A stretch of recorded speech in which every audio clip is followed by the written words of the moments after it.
بسم اللہ الرحمن الرحیم۔ السلام علیکم۔ آئیے سنیے میں ایک بار پھر آپ کو خوش آمدید۔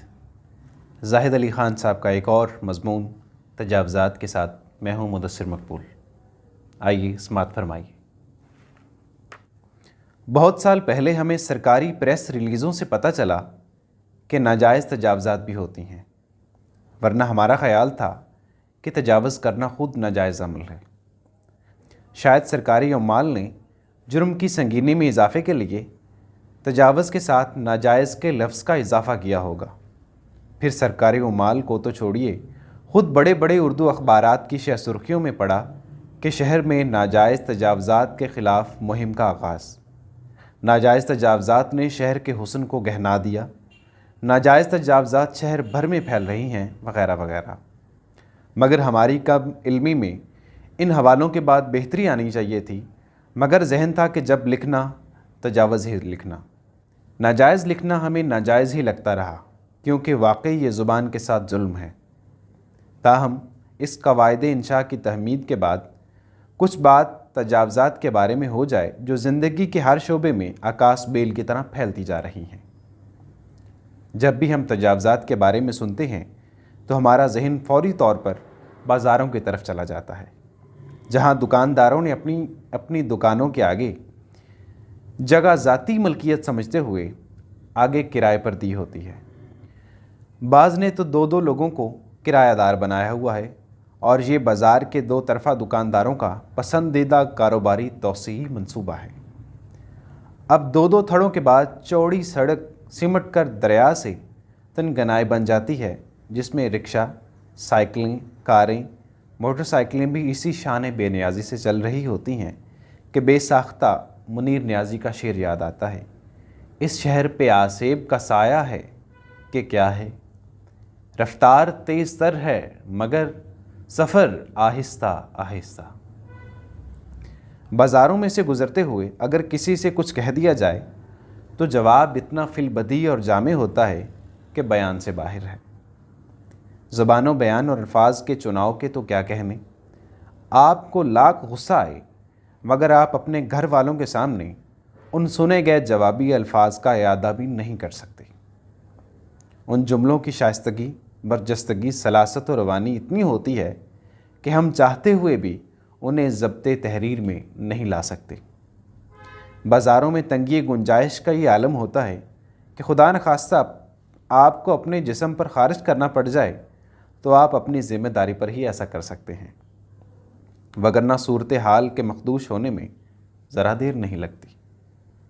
بازار میں تجاوزات کے باعث پیدل چلنا باقاعدہ رسے پر چلنے کے مترادف ہے، بلکہ اگر کیچڑ میں چلنا کہیں تو زیادہ بہتر ہوگا۔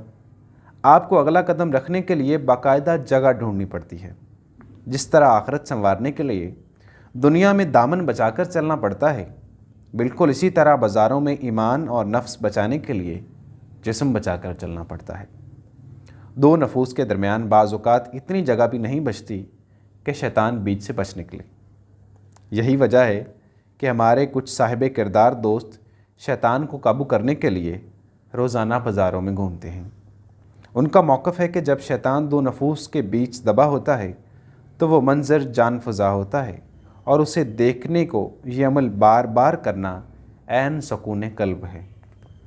وہ اپنی گفتگو میں یہیں تک اکتفا نہیں کرتے، بلکہ چمکتی آنکھوں اور تمتماتے چہروں کے ساتھ بات کو مزید آگے بڑھاتے ہوئے فرمایا کرتے ہیں کہ میاں شیطان ہمیں طرح طرح سے زج کرتا ہے، اگر تھوڑی دیر کو اسے زج کر لیں تو ہم انسانوں کے اطمینان کا باعث ہونا چاہیے، کیونکہ ہر عمل اطمینان قلب کے لیے ہی تو ہوتا ہے۔ یہ سب سنتے ہوئے ہمیں نہ جانے کیوں اپنی ان دوستوں کی باتچھیں لعاب سے بھری اور ایک آنکھ ہمیں بھنچی ہوئی نظر آتی ہے۔ ہم اسے اپنا بصری دھوکہ سمجھ کر ہمیشہ نظر انداز کر دیتے ہیں اور شیطان کی درگت پر ان کے ساتھ مل کر خوش ہو لیتے ہیں۔ ان تجاوزات کے خاتمے کے لیے ایک محکمہ بلدیہ بھی ہوتا ہے، جو کبھی کبھی یوں انگڑائی لے کر بیدار ہوتا ہے جیسے شیر 24 گھنٹے کے بعد نیند سے جاگتا اور شکار کی سوچتا ہے۔ بلدیہ کا عملہ اوزاروں سے مسلح ہو کر ٹرالیوں سمیت اپنے کسی افسر کی قیادت میں سپاہ لے کر تجاوزات پر حملہ آور ہونے کے لیے نکلتا ہے تو بازاروں میں سناٹا چھا جاتا ہے۔ مجال ہے کہیں کوئی تجاوز نظر آئے، کھلے کھلے بازار شہر کا حسن بڑھا رہے ہوتے ہیں۔ یہ دیکھ کر افسر کا سینہ چوڑا ہو جاتا ہے۔ وہ دزدیدہ نظروں سے اپنے ماتحتوں کو دیکھتا اور نظروں ہی نظروں میں تعریف کرتا ہے کہ تمہارا نظام مواصلات بہت اعلیٰ ہے۔ وہ پھر گلی محلوں میں جانے کی زحمت نہیں کرتا جہاں شہر بھر کی تجاوزات منتقل کی جا چکی ہوتی ہیں، کیونکہ یہ سب اس کے فرائض منصبی کا حصہ نہیں، اور نہ ہی وہ شیر کا بچہ مڑ کر دیکھتا ہے کہ جہاں جہاں سے وہ گزر آیا ہے وہاں وہاں منظر پھر پہلے جیسا ہے، کیونکہ شیر کبھی مڑ کر نہیں دیکھا کرتے۔ کچھ تجاوزات فکری اور اختیارات کے غلط استعمال کی بھی ہوتی ہیں، مگر وہ ہمارے دائرہ خیال سے باہر کا معاملہ ہے۔ آئین و دین کی تشریح کا اختیار ہمارے پاس بالکل نہیں ہے۔ ہمارے پاس تو کیا، ہماری اکثریت کے پاس نہیں ہے۔ یہ ذمہ داری از خود ان لوگوں نے لے لی ہے جو فکری و اختیاری تجاوزات سے ماورا ہیں۔ ہمارے پاس سوچنے اور پوچھنے کا یہ فکری اختیار بھی نہیں ہے کہ بچوں کے بستے ان کے وزن سے تجاوز کیوں کر چکے ہیں۔ یہ بھی نہیں پوچھا جا سکتا کہ صاحب ایک سے زائد ہر چیز تجاوز ہوا کرتی ہے۔ پھر ہمارے ہاں 4 نظام تعلیم اور متنوع اقسام کے نظام امتحانات کیسے لاگو ہیں؟